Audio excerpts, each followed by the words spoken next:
नमस्कार, total health में आप सभी का स्वागत है। मैं हूं संजीव उपाध्याय। नमस्कार, स्वागत है आपका टोटल हेल्थ में। मैं हूं किरण भारद्वाज। हमारे शरीर का पावर हाउस यानी हमारा मस्तिष्क एक खतरे में जरूर रहता है और वो खतरा है ब्रेन अटैक का। उसके लिए हिंदी में अगर हम आसपास जाएं तो शब्द मिलता है लकवा या पैरालिसिस, लेकिन वो ब्रेन अटैक का सिर्फ एक लक्षण ही है। और दुनिया भर में अगर बात करें तो हर 6 सेकंड में किसी न किसी व्यक्ति को ब्रेन अटैक होता है। ये इतनी बड़ी समस्या है क्योंकि ब्रेन अटैक के बाद जो स्थिति होती है किसी व्यक्ति की, उसके बारे में आज हम चर्चा करेंगे। लेकिन साथ ही साथ ये समझने की बहुत ज़रूरत है कि ब्रेन अटैक दरअसल होता क्यों है, क्या इसको रोका जा सकता है और खतरे किन किन को होते हैं। ये बहुत गंभीर विषय है।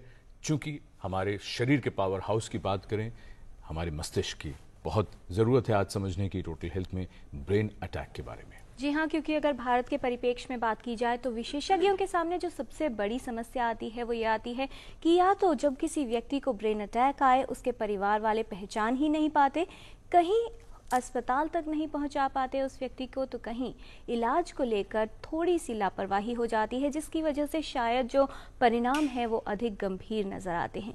किस तरह से इसकी पहचान की जाए और क्यों ज़रूरी है सही समय पर इलाज मिलना, बहुत विस्तार से इन सभी विषयों पर आज होगी बातचीत। दरअसल किस तरह से मस्तिष्क कार्य करता है और ब्रेन अटैक क्या स्थिति होती है, आइए जानते हैं।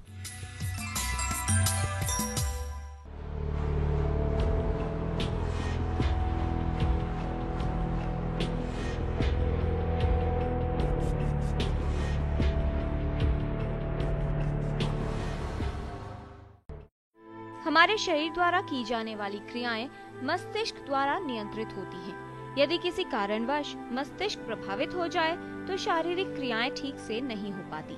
ऐसी ही स्थिति है ब्रेन अटैक, जिसका प्रभाव न सिर्फ मस्तिष्क पर बल्कि शरीर के अन्य भागों पर भी पड़ता है। मस्तिष्क को सामान्य रूप से कार्य करने के लिए ऑक्सीजन की आवश्यकता होती है। ये ऑक्सीजन हृदय द्वारा पूरे शरीर में रक्त के माध्यम से संचारित होती है। यदि मस्तिष्क में रक्त का संचार न हो पाए और उसमें अवरोध उत्पन्न हो जाए तो मस्तिष्क को क्षति होती है। ब्रेन अटैक में हृदय से मस्तिष्क को जाने वाली खून की नली में ब्लड क्लॉट यानी खून का थक्का जमने के कारण अवरोध उत्पन्न हो जाता है। इस अवस्था में मस्तिष्क में रक्त प्रवाह नहीं हो पाता और मस्तिष्क के प्रभावित भाग द्वारा की जाने वाली क्रियाओं में बाधा आ जाती है। व्यक्ति को लकवा हो सकता है, उसके बोलने की क्षमता जा सकती है और व्यक्ति की जिंदगी को खतरा हो सकता है। ब्रेन अटैक होने के कई कारण हो सकते हैं, लेकिन अधिकतर लोगों में इसकी वजह उच्च रक्तचाप पाई गई है। ब्रेन अटैक की स्थिति उत्पन्न न हो, इसके लिए जरूरी है कि अपने जीवन शैली को सही रखा जाए और सावधानी बरती जाए। लेकिन अगर व्यक्ति को ब्रेन अटैक हो जाए तो जरूरी है कि बिना समय नष्ट किए उसे तुरंत डॉक्टर को दिखाया जाए। Total health DD news.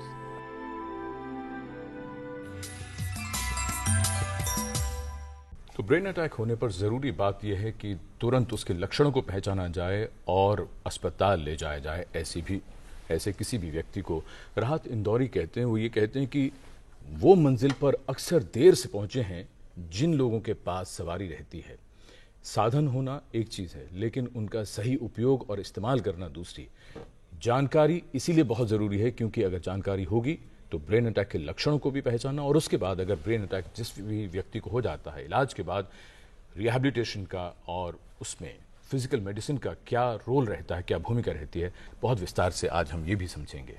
इस विषय पर जानकारी देने के लिए हमारे साथ स्टूडियो में मौजूद हैं doctor Padma Srivastava, professor department of neurology, Akhil Bharatiya Ayurvigyan Sansthan से, doctor Shakir Hussain, director stroke prevention, Max super speciality hospital से, और doctor U Singh, professor and head department of physical medicine and rehabilitation, Akhil Bharatiya Ayurvigyan Sansthan से।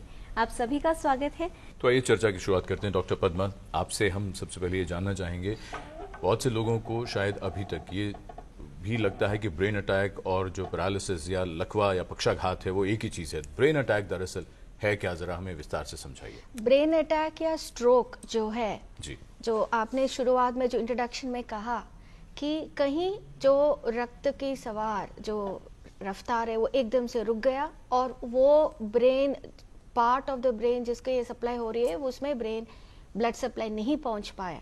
That is one attack. दूसरी जो रक्त नाली है वो फट गए और ब्लीडिंग हो जाती है, वो हेमरेज हो गया, वो एक वैरायटी होती। जो भी वैरायटी हो, जहां भी ये चीज हुआ, या ब्लड सप्लाई नहीं पहुंचा या ब्लीडिंग हो गया, उसके लिए जो जरूरी एनर्जी नहीं पहुंचा, तो जब ये ऑक्सीजन सप्लाई और ग्लूकोज नहीं पहुंचा, वो बहुत जल्दी से जल्द वो डैमेज हो जाती है।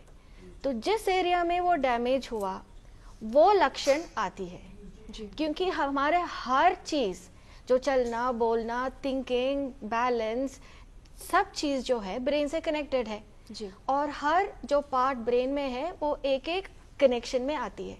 तो जिस जो भी पार्ट है जो हमारे मोटर मूवमेंट या ये इसमें आती है, तो पक्षाघात या लकवा हो जाते हैं, जिसमें मुंह टेढ़ा हो गया, हाथ पैर गिर गया, मरीज गिर जाता है, पैरालिसिस, जिसको पक्षाघात भी कहते हैं।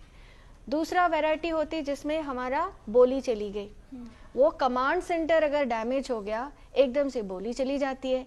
जो ठीक ठाक बोल रहे हो एकदम से या बोलना बंद कर दिया, या कुछ कुछ उठपटांग बोल रहे हैं, वो समझ नहीं पा रहे हैं, उसको लोग कहते हैं ये एकदम से पागल हो गया। या उस पार्ट डैमेज हो गया जो कमांड है हमारा विजन का, यो जो देखने की शक्ति है, वो एकदम से खत्म हो जाती है, एकदम से ब्लाइंडनेस आ गया, बैलेंस बिगड़ गया। अगर ये नक्तनाली एकदम से फट गया तो एकदम से हेडेक आ जाती, जो जिंदगी में कभी नहीं हुआ, तो एकदम से वेरी सिवियर सडन हेडेक। और अगर वो पार्ट जो कमांड सेंटर हमारा होश का है, हमारा ब्रीदिंग का है, अगर वो डैमेज हो गया, एकदम से बेहोश हो जाएगा। तो कई रूप से ये ब्रेन अटैक होता है। जो आम तौर पर लोग को पता चलता है वो है पैरालिसिस या पक्षाघात जी। डॉक्टर शाकिर हुसैन, जो विस्तार से जानकारी डॉक्टर पद्मा ने दी है, जहां पर अगर हार्ट अटैक होता है तो सिर्फ हार्ट को प्रॉब्लम होगा, लेकिन अगर ब्रेन अटैक आता है तो उसमें न सिर्फ मस्तिष्क बल्कि पूरे शरीर पर इसका असर हो रहा है। लेकिन जितनी ज्यादा बात हार्ट अटैक की होती है, कहीं ना कहीं ब्रेन अटैक के बारे में बातचीत नहीं होती। भारतीय परिप्रेक्ष्य में अगर बात की जाए तो जानकारी का स्तर और समस्या कितनी बड़ी है? देखिए, ये आपने बहुत महत्वपूर्ण सवाल कहा, क्योंकि अगर इसको देखें, दोनों बीमारियों का अगर हम कॉमन पॉइंट देखें, दोनों में जो ऑर्गन है या जो हृदय है या मस्तिष्क है, उसकी खून की जो सप्लाई है उसमें सडन रुकावट आ जाती है। उसके कारण से या तो हार्ट अटैक होता है या ब्रेन अटैक होता है। चूँकि हार्ट का जो हृदय का काम जो है सिर्फ महत्वपूर्ण रूप से एक ही होता है, जो कि खून को पंप करना जी। तो इस कारण से जो सिम्टम आते हैं वो जनरली लिमिटेड होते हैं। या तो वो पंपिंग फेलियर होता है, जिसके कारण से पेशेंट को अचानक सांस लेने में दिक्कत आ जाती है, और दूसरा सीवियर पेन चेस्ट के पास होता है। तो इसलिए कॉमन व्यक्ति बहुत आसानी से उसको आइडेंटिफाई कर सकता है। चूंकि मस्तिष्क जो है कई तरह के काम करता है, जैसे डॉक्टर पद्मा ने बताया कि निर्भर करता है कि किस जगह पर वो खून की जो प्रवाह जो है उसमें रुकावट आई है। मिसाल के तौर पर ब्रेन जो है हमारा चलने का काम भी करता है, मूवमेंट का काम करता है, हमारा थिंकिंग का काम करता है, एडवांस जो कॉग्निटिव फंक्शंस है, इंटेलिजेंस है, मेमोरी है और बिहेवियर है, ये सारा रेगुलेशन जो है ब्रेन से होता है। सो ब्रेन जो है वो बड़े डाइवर्सिफाइड या कहते हैं कि कई तरह के कामों को करता है। तो ये निर्भर करता है कि किस जगह के ब्रेन की रुकावट, धमनियों की रुकावट आई है, उसी तरह के सिम्टम प्रोड्यूस होते हैं। और इसी कारणवश अक्सर करके जो इसके जो लक्षण होते हैं वो कई बार, जैसे उदाहरण के तौर पे अगर रोशनी कम होती है तो अक्सर मरीज समझता है कि ये आंख की प्रॉब्लम है जी। अगर जैसे अचानक उसकी बोली के ऊपर असर आ जाता है, जैसे स्पीच प्रॉब्लम या एफेजिया कहते हैं, वो अक्सर ये माना जाता है कि अचानक इसको किसी तरह की कोई मेंटल प्रॉब्लम हो गई है। सो इस कारणवश जो है वो कई बार मरीज खुद भी नहीं समझ पाता। और कई बार ऐसा भी कहूँगा मैं कि जो फैमिली फिजिशियंस हैं या जो जनरल प्रैक्टिशनर्स हैं या इवन कई बार जो न्यूरोलॉजिस्ट हैं, वो पूरी तरह से आइडेंटिफाई नहीं कर पाते हैं कि ये समस्या किस तरह की है। सो इसीलिए इस बात को समझना बहुत ज़रूरी है कि इसी कारणवश जो जहाँ तक हृदय के जो स्ट्रोक का जो इलाज जो आज इतना अच्छी तरह से संभव हो पाया है, मस्तिष्क के स्ट्रोक का संभव नहीं हो पाया। जैसे आपने शुरुआत में कहा उस शेयर के माध्यम से जी। कि आपके पास जो है सवारी है, लेकिन उसको कैसे करना है ये आपको पता नहीं है। वो जो है ना, आप जो कह रहे थे कि लोगों को पता नहीं चलता, इवन गवर्नमेंट के तौर पे जो रिकॉग्निशन नहीं मिल रहा, ये स्टैटिस्टिक्स के अनुसार से तो ये जो brain attack is equal in number two heart attacks.